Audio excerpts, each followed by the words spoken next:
বাংলার প্রত্নতাত্ত্বিক ঐতিহ্যের মধ্যে পুঠিয়া রাজবাড়ি অন্যতম। প্রিয় দর্শক, 1895 সালে মহারানী হেমন্ত কুমারী দেবী আকর্ষণীয় এই দ্বিতল ভবনটি তার শাশুড়ি শরৎ সুন্দরী দেবীর সম্মানে নির্মাণ করেন। বউ এবং শাশুড়ির এমন মধুর সম্পর্ক ইতিহাসে বিরল। বর্তমানে যেখানে শোনা যায় বউ এবং শাশুড়ির মধ্যে সবসময় একটা দাকুমড়া সম্পর্ক লেগেই থাকে, সেখানে আপনি দেখুন যে আমাদের বাংলার প্রাচীন সময়টা কতটা সমৃদ্ধ ছিল সম্পর্কের দিক দিয়েও।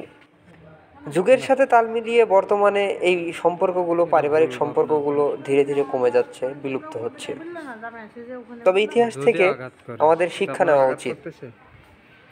ইতিহাস থেকে শিক্ষা নেওয়া উচিত মানুষে মানুষের সম্পর্ক। ইতিহাস থেকে শিক্ষা নেওয়া উচিত মানুষে মানুষের ভালোবাসা।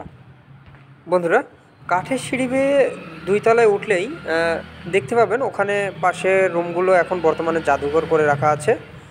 সেই সাথে ওখান থেকে যদি সামনের মাঠটার দিকে তাকান, মাঠটা পেরোলে আরেকটি মন্দির দেখতে পাবেন।